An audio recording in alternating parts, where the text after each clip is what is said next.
Jay Rockefeller appeared on the Ed Schultz program on MSNBC and discussed the defeat of his bill, and as you'll hear from him, and then later from Chuck Schumer appearing also on MSNBC with Rachel Maddow, there's some optimism, and we'll talk about the political reality of that optimism, whether it's just blind optimism, by putting it in a little context and reminding people where we were on a public option just 1 month ago. But first, here's Jay Rockefeller with Ed Schultz.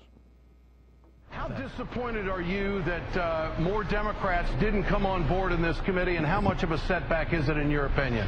It isn't. In fact, it's obviously I would have liked to have won my public option amendment, which was a very strict one. But I got 8 votes for it. That's more than I expected. And then Chuck Schumer put up his, which was a variation of it, pretty close to it, and he got 10 votes. So we're moving in the right direction. My objection is we're spending $483 billion, which is more than half of the total cost of the health care bill, to subsidize insurance companies, private insurance companies, to do what they've been doing all these years, which is, raking and taking us all out for lunch and then having us for lunch. And I really mean that. I mean, we don't have the time to go into it, but believe me, it's true. And the fact that we're doing that amazes me, because we're putting profits before people. So your message tonight to the American people is another day at the office. It's not a setback. Public option is still going where it's got to go, in your opinion. Absolutely, and it's I like days at the office, and this I thought was a particularly good one. So I feel very good about it. To get 10 votes on something which we debated for 5 hours, which is the longest exposition about it in history. So Jay Rockefeller expressing some optimism there while talking to Ed Schultz from MSNBC because got 10 votes. That means 3 Democrats voting with Republicans there. Same day, Chuck Schumer from New York, who proposed that amendment that got the 10 votes. Rockefeller's got just 8, but they're working in tandem, as you'll hear from Chuck Schumer from New York. Schumer also expressing some optimism. Here is Chuck Schumer with Rachel Maddow. You and I agreed on Thursday that if the public option could make it in the Senate Finance Committee, it looked pretty good that it could make it anywhere, maybe all the way into the final bill. What does it mean that it didn't survive that committee today? Well, look, it would have been better if it had passed, and certainly it didn't. But we picked up votes we didn't expect, particularly on my amendment, Jay and I working as a team.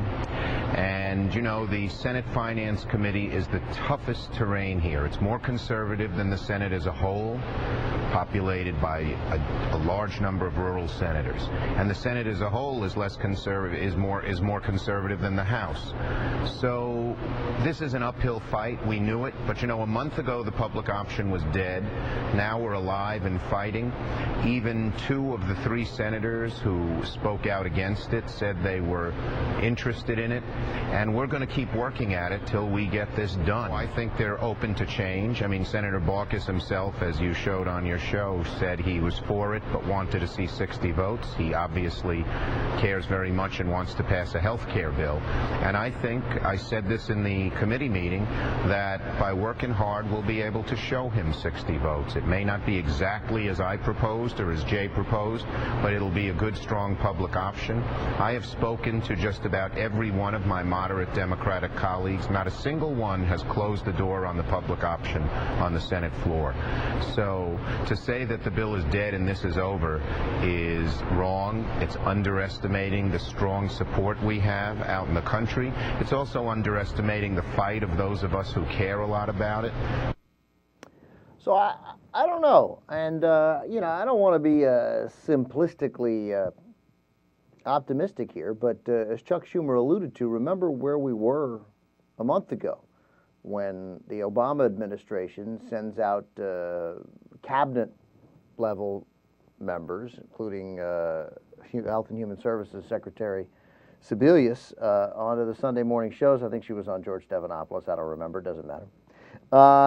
And they send out signs that they'd be willing to support a health care reform bill that does not include a public option.